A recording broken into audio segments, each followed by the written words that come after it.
So today we are preparing for you a special interview with accomplished witch, sorceress, and writer ZERAPHINA Angelus, and we will discuss necromancy as well as many other topics. So how you are ZERAPHINA?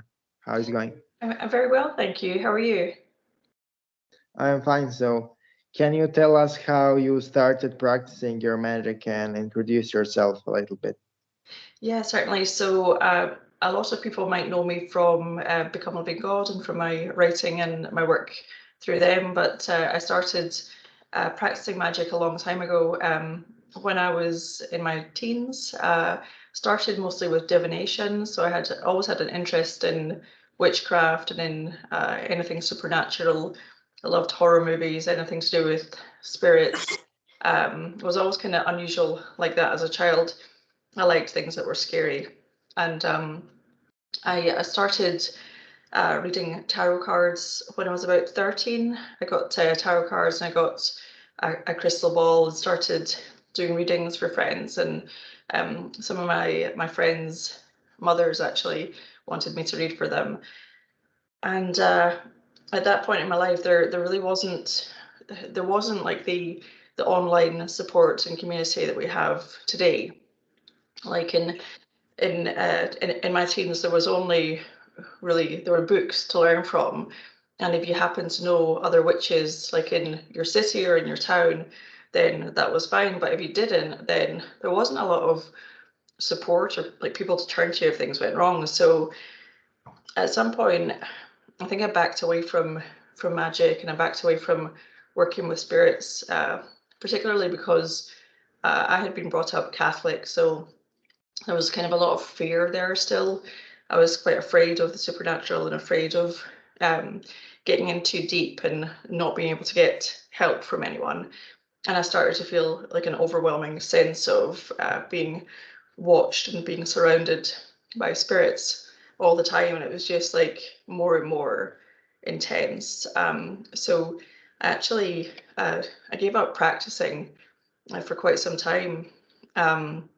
Really kind of got back into practicing in my 30s.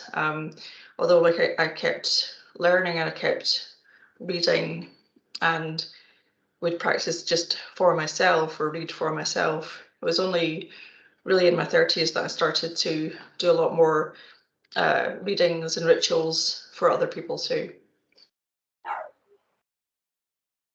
So that's kind of how I got So, started. so can you tell us like how your first ritual looked like? Gosh, well, I have a vague memory of some of my rituals as a teenager, and I remember getting some books and some candles, and I remember doing a ritual on Halloween, and Halloween just seemed like such a magical, I mean, it still does, such a magical time of year. I remember doing a ritual, it was actually a ritual to connect, I think it was with Lilith. It was such a long time ago, but it was a goddess ritual, and it was very much like just kind of candle magic.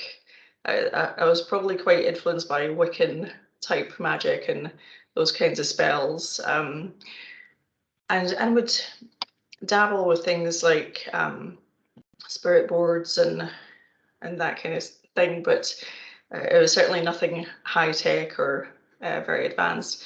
I mean, some of the stuff that I got my hands on was a bit darker as well. Like I had a friend who was at my school, and of course we were both at a Catholic school, and she managed to get her hands on a very ancient Egyptian. It might have been a copy of the Egyptian Book of the Dead, I'm not sure, but I remember it was something that belonged to my friend's mother, and she was really not supposed to borrow it without her consent, but she had basically borrowed it from her mother and lent it to me, and it was very much about necromancy and ancient Egyptian rituals, and that kind of gave me a bit of my first insight into much darker necromantic rituals.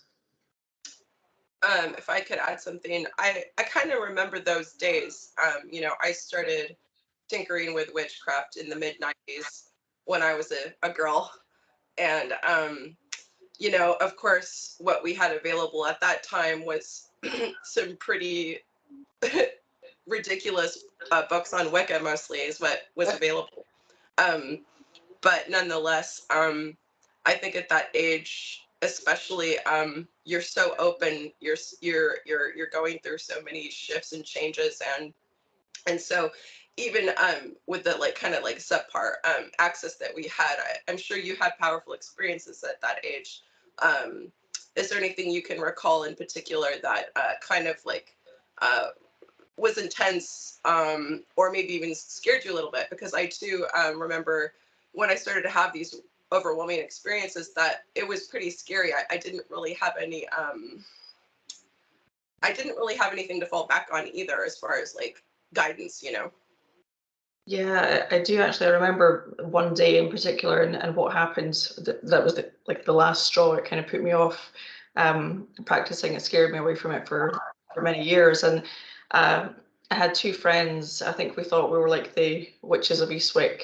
We were like a blonde, a redhead, and a brunette. So I had two friends who were kind of dabbling in witchcraft, but not to the same extent, and not really as interested as I was.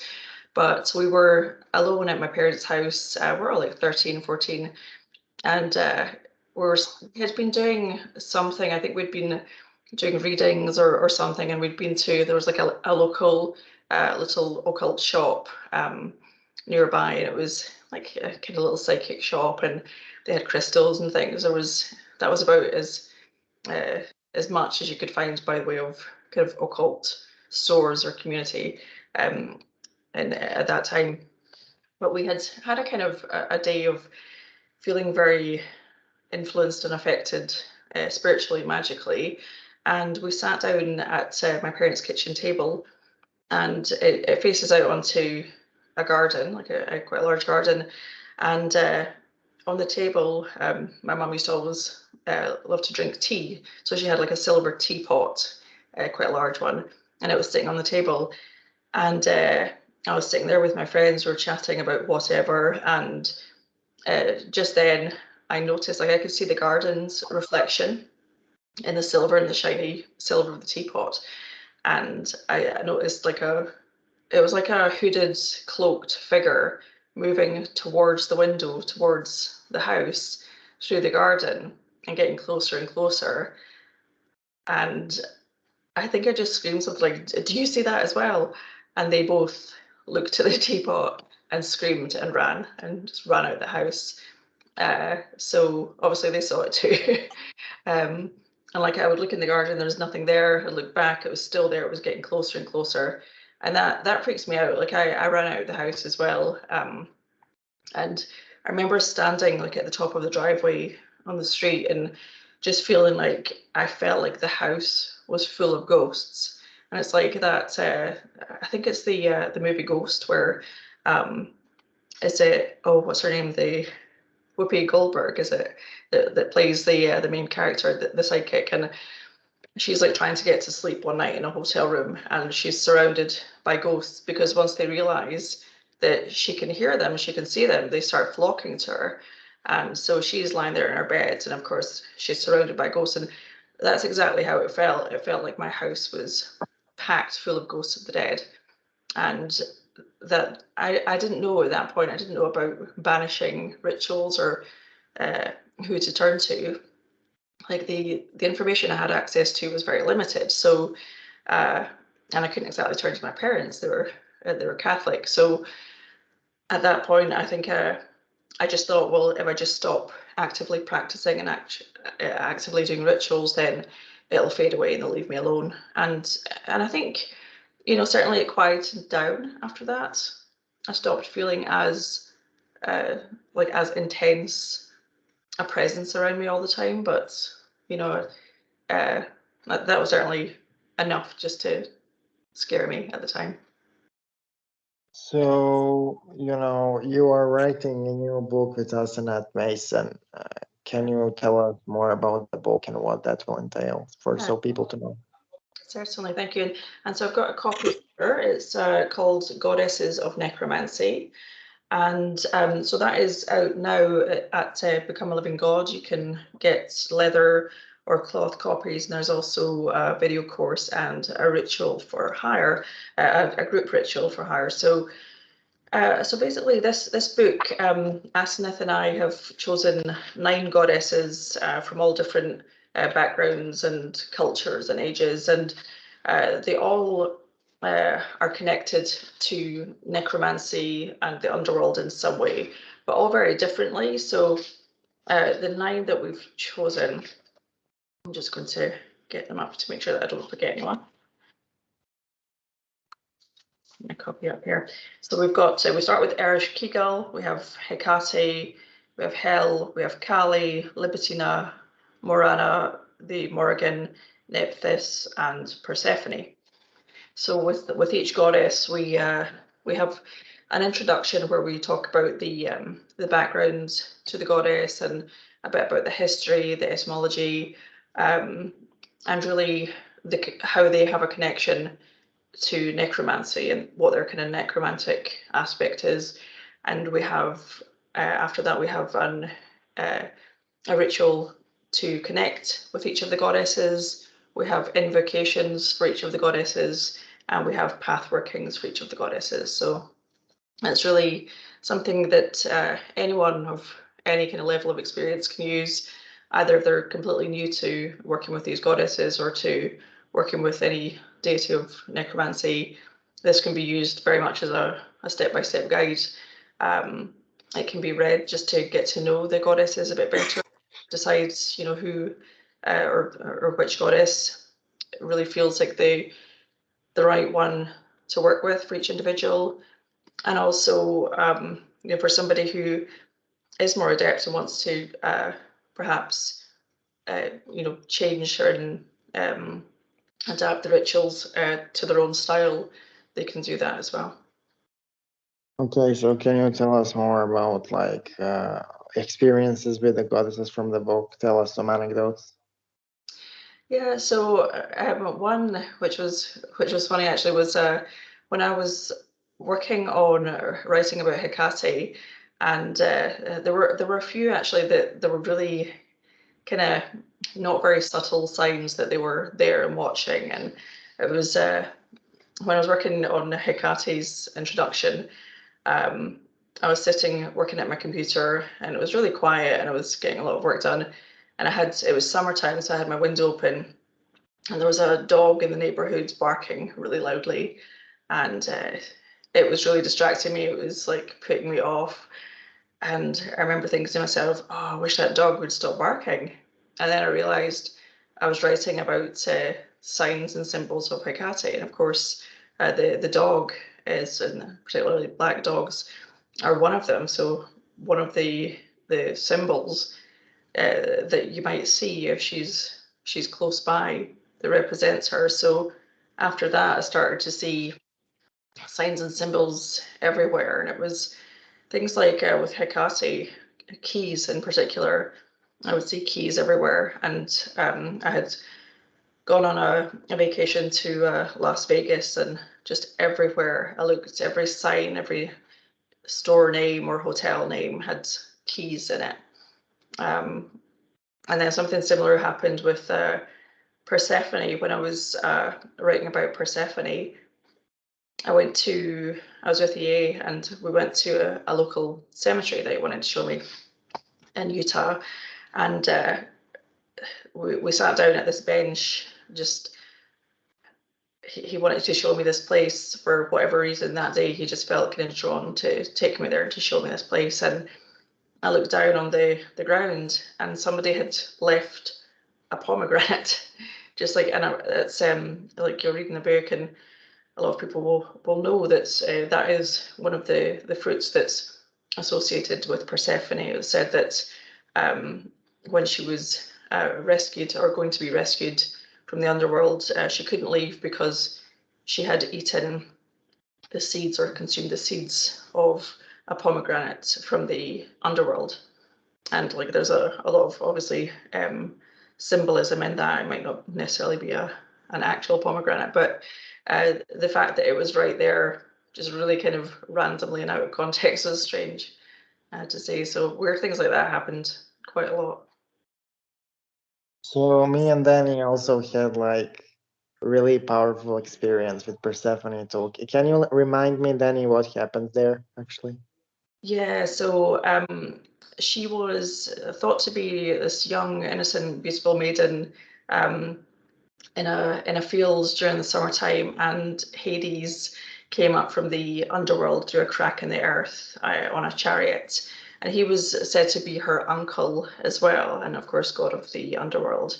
And he came up and snatched her and took her into the underworld.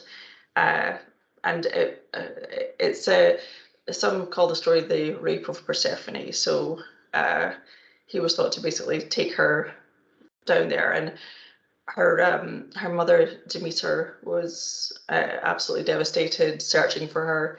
And the story is, or the legend is, that her father had actually made a deal with Hades to allow him to take his daughter. So uh, when she was down there, and Hecate went with Demeter and took her lit torches and helped to find her, and they rescued her, she couldn't actually leave because she had consumed food or the seeds of this pomegranate from the underworld. And of course, it could be symbolic of like uh, being intimate with Hades, sharing that connection. So then she had to return there for part of the year thereafter. Thank you for the background. Yeah, so I think what Dimitri was at, he was actually reminded of a powerful experience that we had had with Persephone that actually happened this past year. Um, so I hadn't worked with Persephone and honestly wasn't even all that familiar with her myths. I usually only look up info or mythology on a deity after they come to me, just to kind of confirm the signs and symbols that they give me. So I wasn't really sure what her symbols were, but it was quite a powerful introduction, to say the least. So I was taken to a realm. Well, first I saw her in her sort of maiden form. She was in the sunlight and she had long blonde hair and a cloak, and there was wheat blowing in the air all around her. Like it was like snowing wheat around her. It was really this beautiful image. And then I actually embodied Hades, and I was hunting for this girl, the right girl.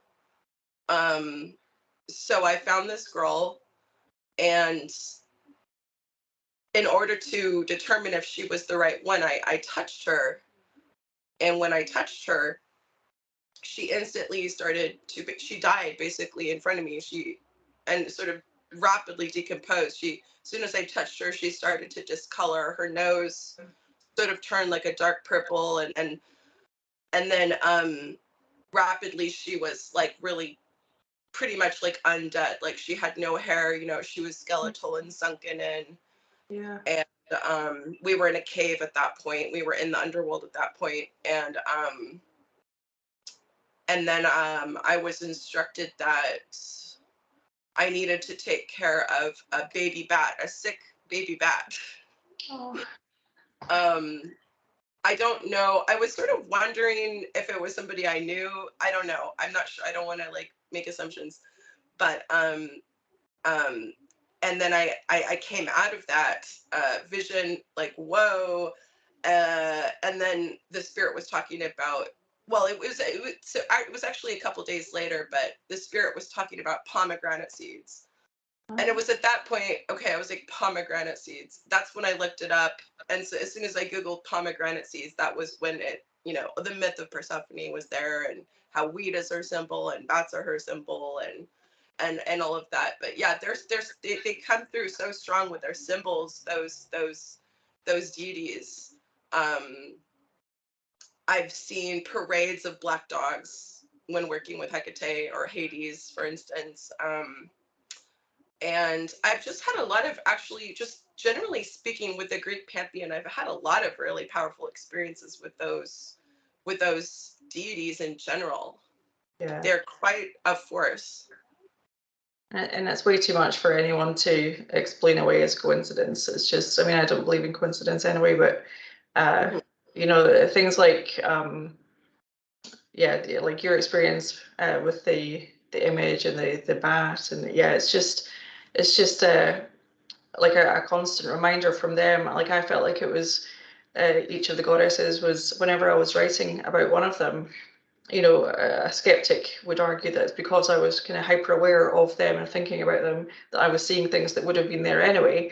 But as far as I'm concerned, it was a clear message from them, like, you know, do me justice in this work, and keep going and keep writing and create this, because I do feel like there was a very strong sense of being pulled to write something about the dark goddess and these goddesses of the underworld in particular. And I had felt that for quite some time, and there had been like a few different female occultists who had the similar kind of idea that, you know, we would write about the dark goddess, we would write about some of the divine feminine, or the dark goddess in some way, and it just kind of never come together for whatever reason. Like different projects had started and not finished and not continued, and then when Asenath approached me and said that she wanted to write this book and would I write it with her,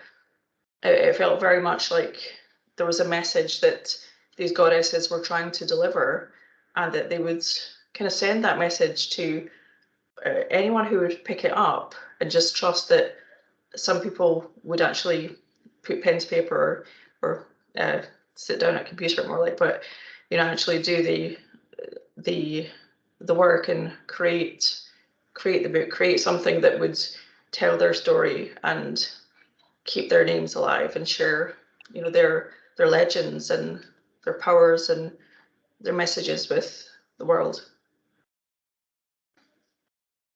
So there is something I was reminded of while you were talking. So essentially, those goddesses are really powerful forces which can be practically applied. So I remember when I just started working seriously into magic around 5 years ago, I called one of the goddesses listed in the book, right? Morana. So I don't know, did you write on Morana or did Asenath write on Morana? But Morana is essentially Slavic goddess of death, and I know only 3 or 4 people who worked with her. And I did a painful operation with her, and it resulted in a person having a heart attack maybe a week later. So those are really powerful forces, powerful beings which have a real impact in the world if the operations are properly conducted. So I just want to know, for the sake of information, did you do the work with Morana, or did Asenath write the portion on Morana? Yeah, so we both worked on every single one of them together. So we had divided each of the chapters, or each of the 9 goddesses, into these 4 parts: the introduction, the ritual to connect, the invocation, and the path working. So each of us, we basically divided, like we worked on each of the 9, both of us, but we divided the work. Like she would do the introduction and the path working for one of them, and I would do the other parts of it. And then for the next one, maybe I would do the introduction and the ritual to connect. She would do the invocation and the path working and that kind of thing. So so with Morana, and it's hard to actually remember at this point what the division of that one was, but I think with Morana she had done the introduction. I can't recall which parts, how we divided Morana, but certainly we both connected with each of the goddesses and did a very thorough kind of immersion of our days and nights and the time that we were learning about each of these goddesses, because we worked on this book for quite some time. So while we were writing about each of them at our own pace, basically, we would really immerse ourselves into their current and learn about them and connect with them and do rituals to connect. I didn't do any sort of ritual for a purpose, like a baneful ritual with Morana. It was the rituals were all just to connect with the goddesses and to really get an idea of what messages they wanted to share. And I guess, just to develop in the ways that one develops as a side effect from working with any of these goddesses anyway, whether you intend to or not. It will change you. Every deity that you connect with, it will change you in some way. Can I ask you what it was like during those nights and weeks and months after connecting with those goddesses? Yeah, I mean, looking back now, it's I definitely feel like it has changed me in that I feel like I have a better understanding of the way death and the death current fits into so many aspects of life and the importance of balance. So like some of the key kind of messages that I took from these workings was that, you really can't have light without dark, and you can't have like the spring and summer months without, or seasons without the fall and the winter. It is important to embrace each natural cycle in life and death. And I think, for women, a lot of that is about being maiden, mother, and crone. It's about the different phases in our lives and embracing all of them, and even embracing the fact that the time on this planet in this incarnation is limited, and that we can accept that, and we can understand that it's all part of a cycle, and it's all a transition just to another phase. So I think it gave me a much deeper understanding of the symbolism in it, and probably made me a bit more accepting of some of the experiences of loss that I've had, and of the prospect of my own death, and of growing older, and the fact that there is power within every stage. Yeah, and it's hard. You can't really deny. I mean, I feel those goddesses do ride with the seasons, and particularly, I get particularly hit with them in the late fall and early winter. Yeah, and particularly with Morana, like the imagery is so strong of the snowy and winter months, and of course Asenath, she had grown up surrounded by the culture of worshipping Morana, so she had seen the festivals and the celebrations related to her as part of her life. And another interesting thing about Morana was that the Catholic Church tries extremely hard to get the people to stop celebrating her, to stop worshipping her in any sort of way, and it was considered, an evil pagan idea, and very contrary to the Catholic Church and the Catholic religion. But her symbolism and the importance of the message that she brought to the people, that spring would come, and that the winter was going to be over, and that spring was just around the corner. That was so important that they didn't give it up. They kept on with their ritual of basically drowning an effigy of her to celebrate the spring coming. So a really strong message about kind of her followers just being so loyal to her. So there is one specific note which I kind of want to address, because we talked about Morana here. So Morana, according to some old Polish sources, because we talk about Asenath, and Asenath is from Poland. According to some old Polish sources, Morana was in Latin literature equated with Ceres. Now, the Ceres was the Roman/Latin goddess of collecting grain. So Ceres was depicted as a woman with a scythe collecting grain. And the reason why that they had that association is because Morana is always depicted with the scythe, right? As reaping souls of the people and separating souls from the body violently in order for them to pass on.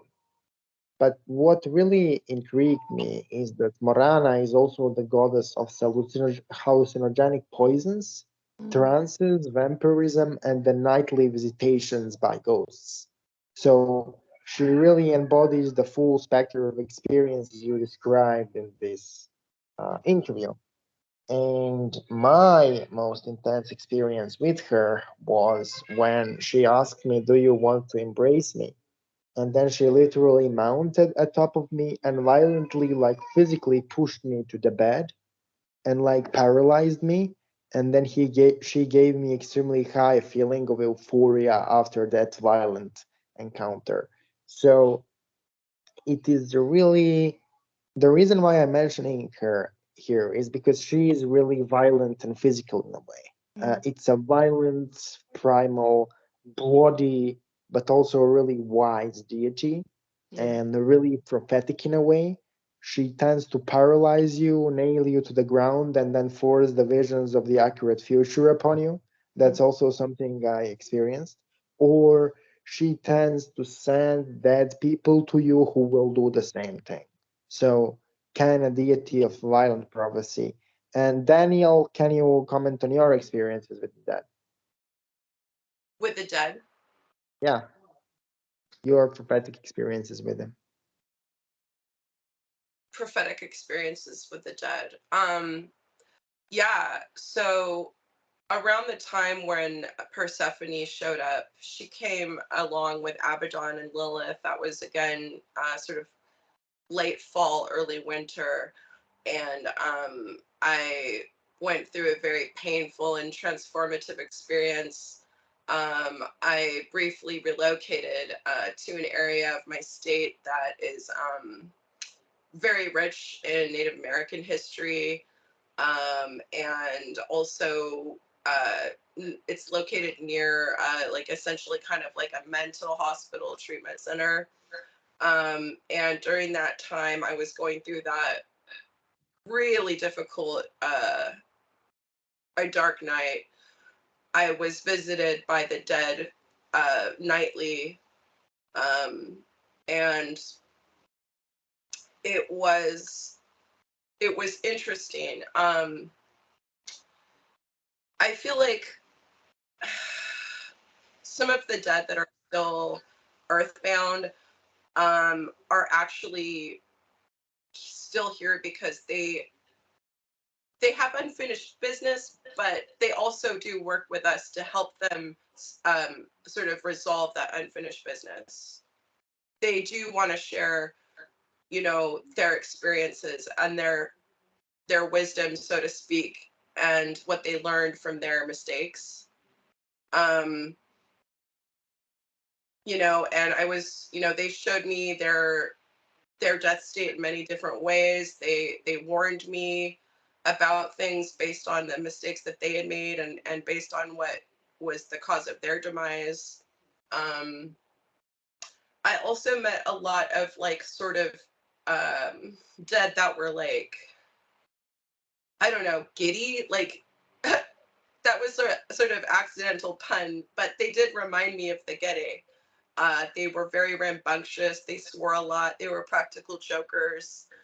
And they really just were sort of enjoying being ghosts and being mischievous. You know, they weren't really harmful, so to speak, towards me, but they were just full of full of mischief.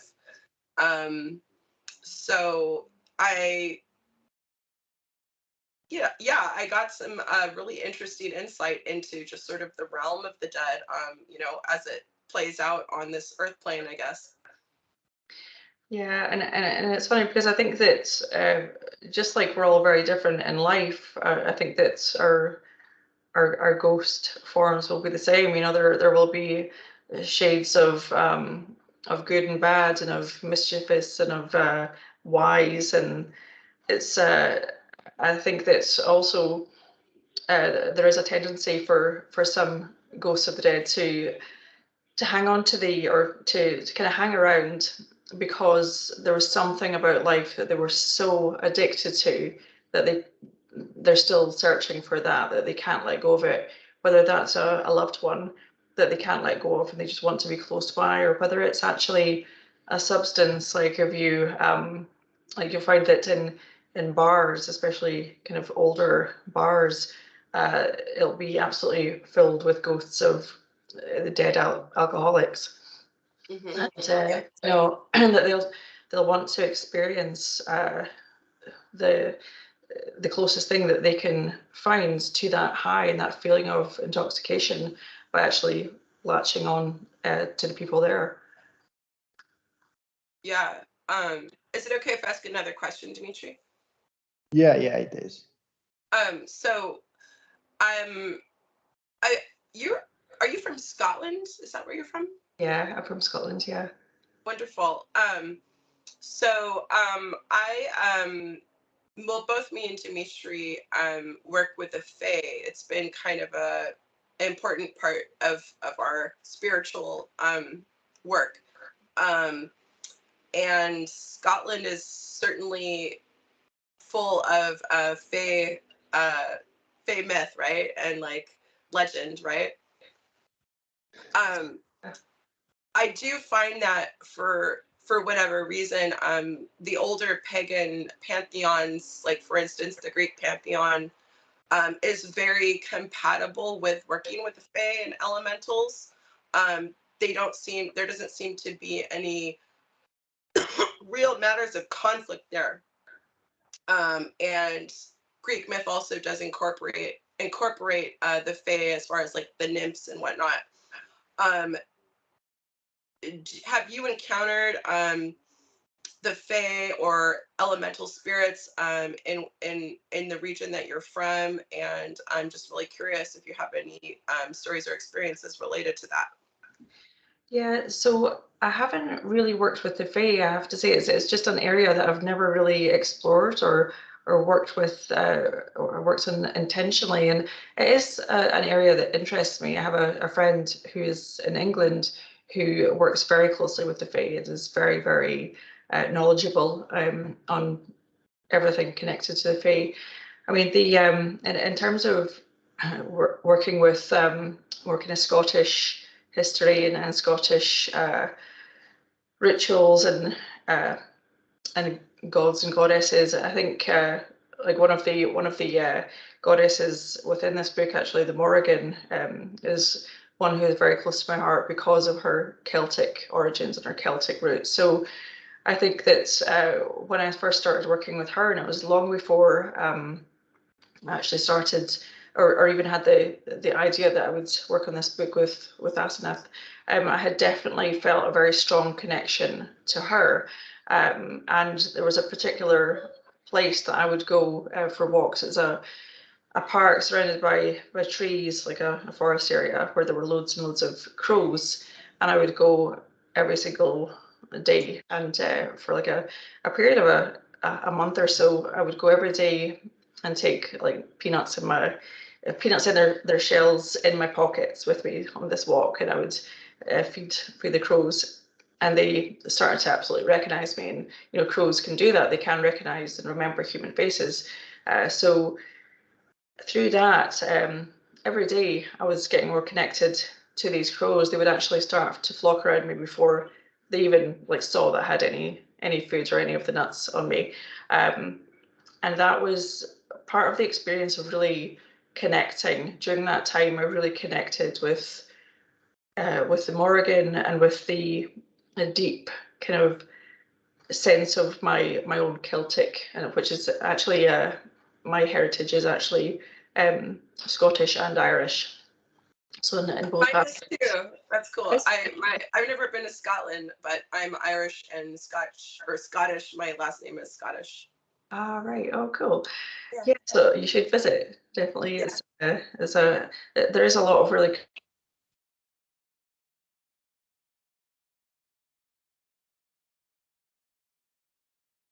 Uh-oh.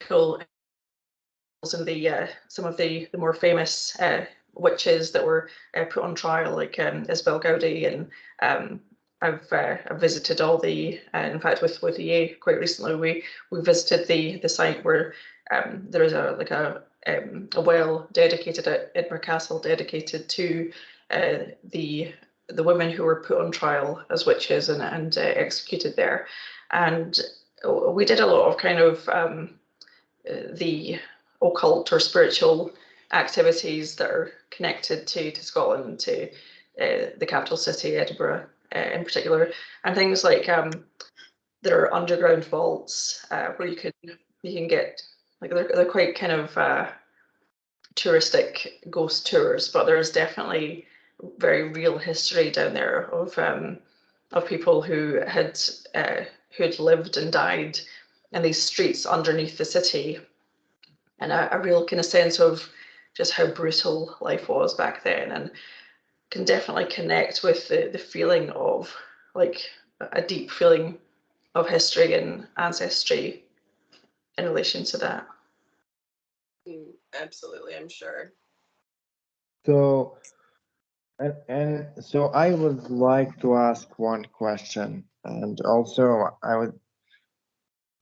So, if you want to work with the Fae specifically, where do you go?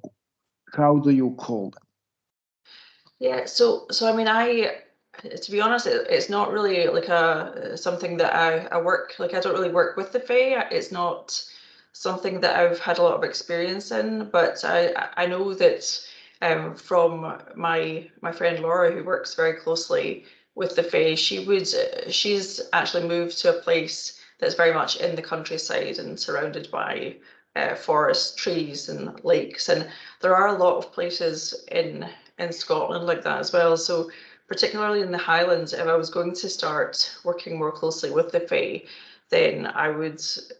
There are specific places, like there's I can't remember what it's called, but there was somewhere that I was reading about just the other day actually, and it's an old pagan site. It's about an hour away from the city that I'm in, and it's an old pagan site where there are like faces carved into some of the trees, and there's like running water. There is quite a dense forest area.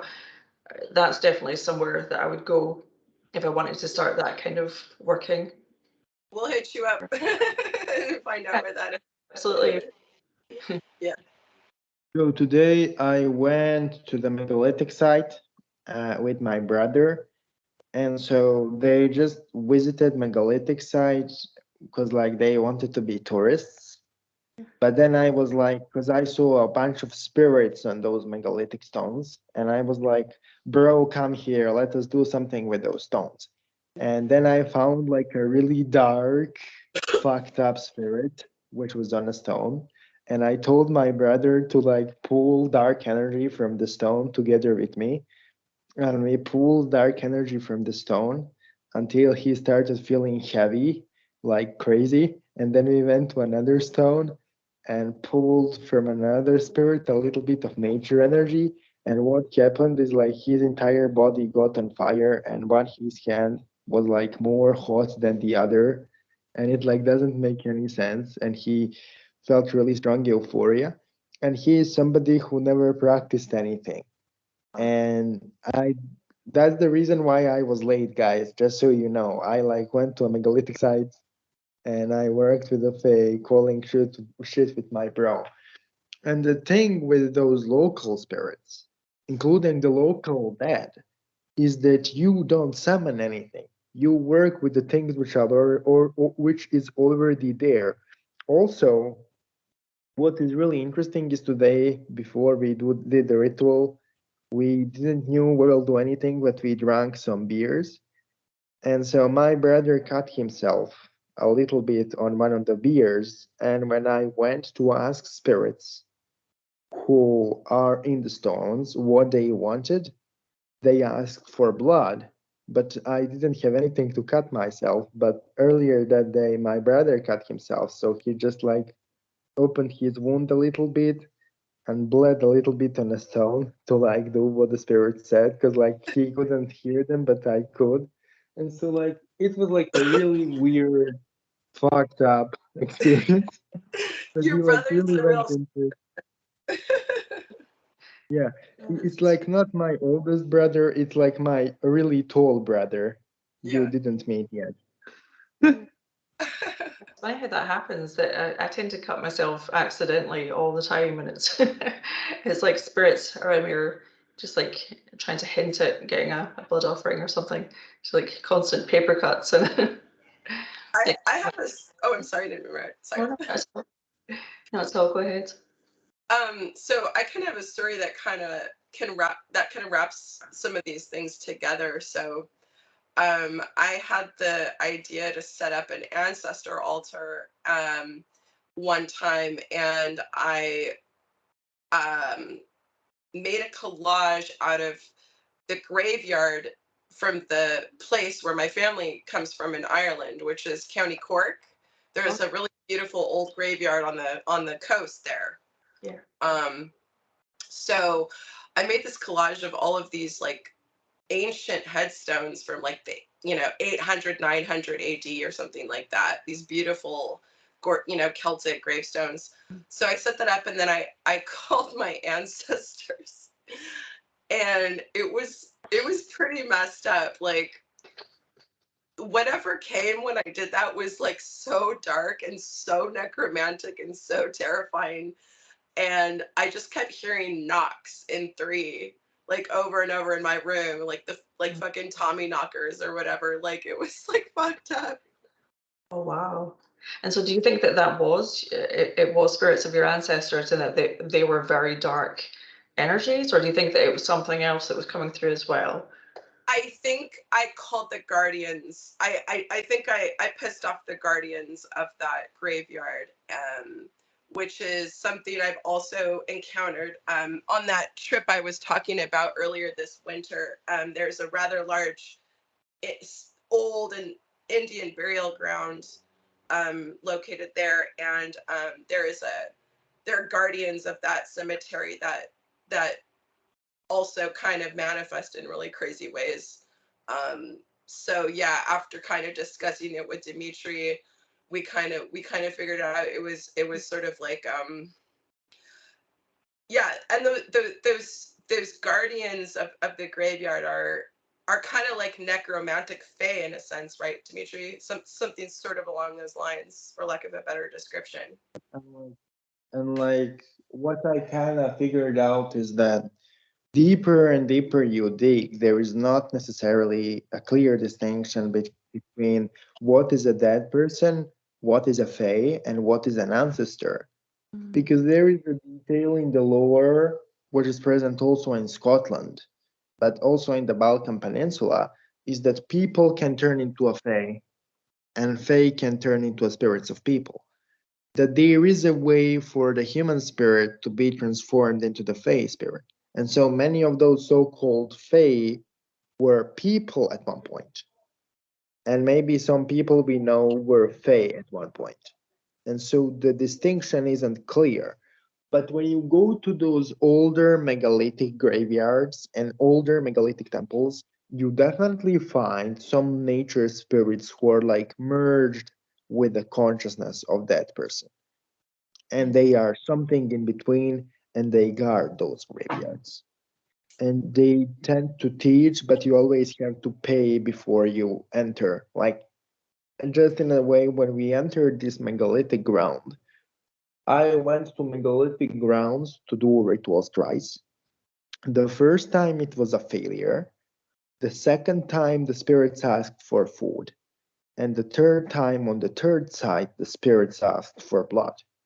So the times I was paying them when I visited the site were the times I received a lot of info. But if I didn't pay them anything, they wouldn't give me anything. They are really weird.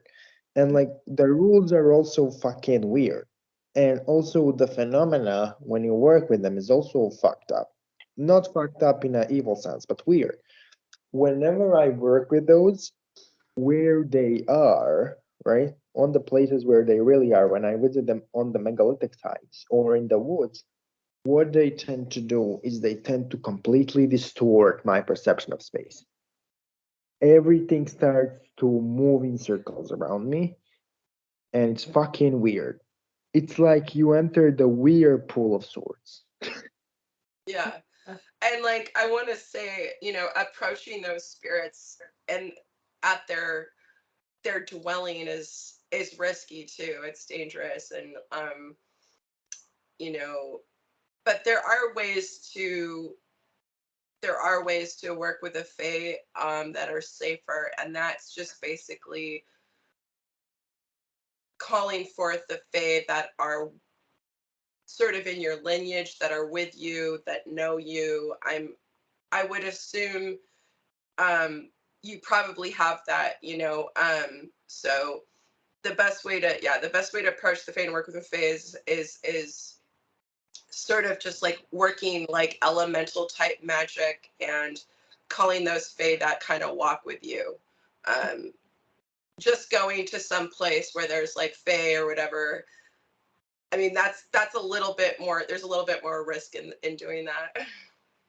Yeah, and there's definitely a sense of magic in the Scottish Highlands. I think there's even if you're not someone who has an interest in the occult, I think it's undeniable that when you're out in such an ancient place of unspoiled nature, that just it hasn't been kind of energetically tainted or influenced by people at all. When you're in a place that is mountains that have been there long before us and will be there long after us, and moving water in particular is highly symbolic and spiritual.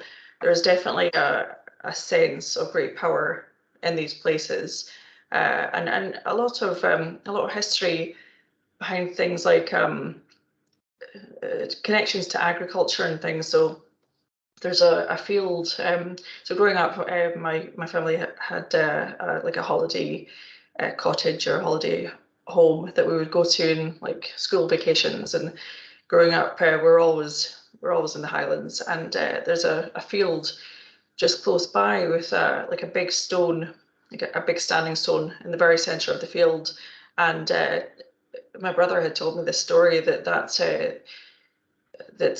a long time ago, years ago, a farmer has tried to remove the stone because it's like a cattle field. It was for the cattle to graze, and he tries to move the stone, and immediately the cattle started dying. So he put it back, and it had been there ever since. So there are stories like that are just kind of passed down that I don't know that is even a place that has been written about, or a legend that has been shared more widely than just locally from person to person. So there's so much history that really I'd hate to be forgotten, and I'd hate to not be shared and stored somehow. There's a lot up there. Oh yeah, for sure.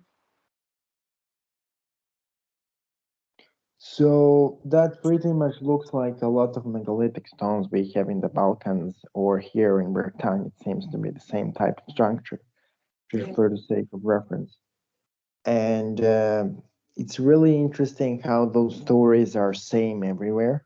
Like in Arabia, you will find the same stories as in the Balkans, Yeah. as in Britain, as in Native American places. Like those beings seem to be tied to rocks and trees and dead people. Yeah, there's and I wonder if it's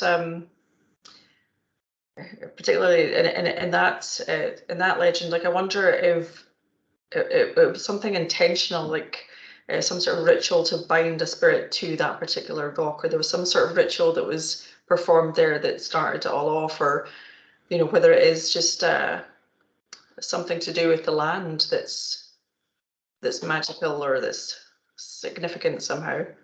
It's hard to know if like all of these different legends can be sourced to a similar story or a similar history. Yeah, those nature traditions have just been lost in time. And then the ones that continue are, I think, really well guarded too. Yeah, definitely.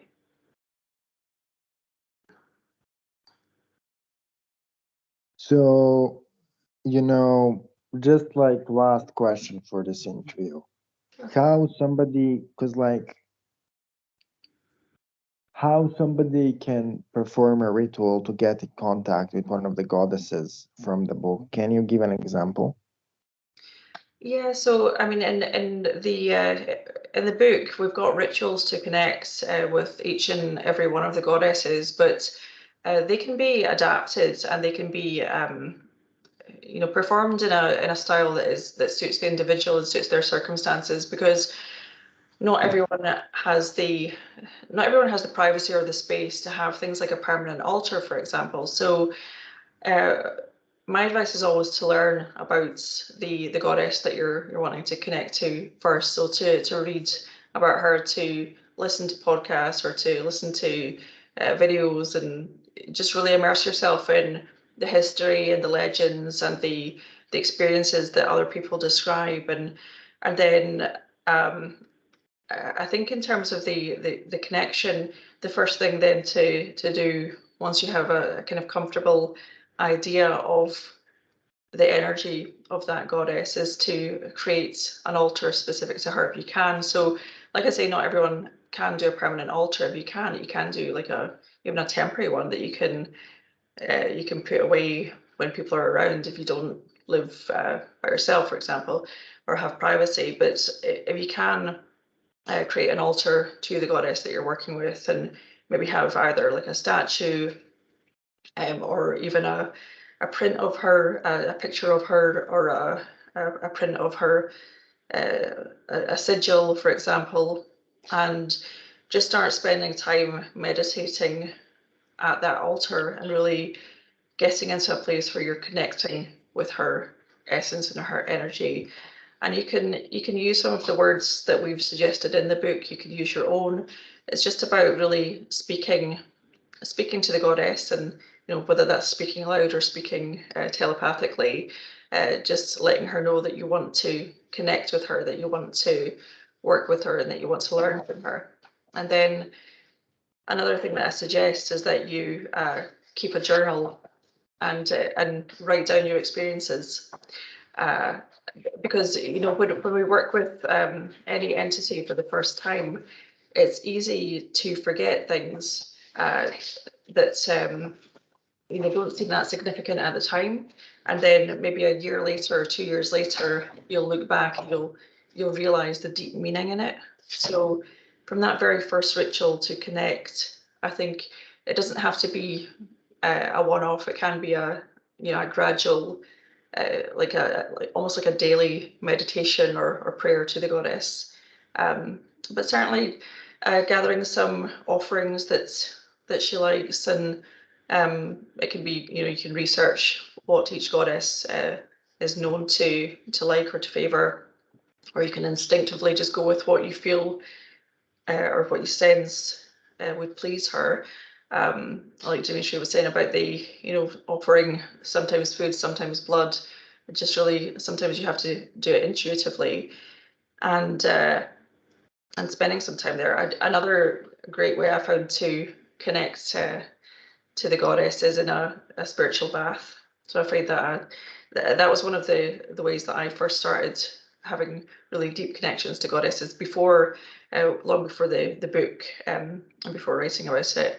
I found that being immersed in the salt water and having the darkness of the room, maybe just candlelit, allowed for me to completely forget about any physical sensations. Forget, like when you're in water, you're weightless. You forget about your kind of your physical form and the physical reality around you, and you can completely immerse yourself in the spiritual, and your senses are heightened, especially if you're in darkness and silence, or you have some sort of deep trance meditation music on in the background, then that can be a really good way of just focusing on the goddess that you're connecting with, and really just experiencing what you experience, and not trying to see something specific or learn something specific, but just being open to receive. So I am glad to have you here in the show, ZERAPHINA. This was a really good interview. Do you have anything to say to close the interview, Danny? No, just thank you so much, Zeraphina, for sharing everything, and I'm curious to see what you and Aznith came up with on your book. Yeah, thank you. It's been a pleasure to be here. Thank you so much. Thank you too. It's really an honor to have you as a guest. Thank you. So it was a pleasure to interview you, and yeah, so talk to you soon, ZERAPHINA.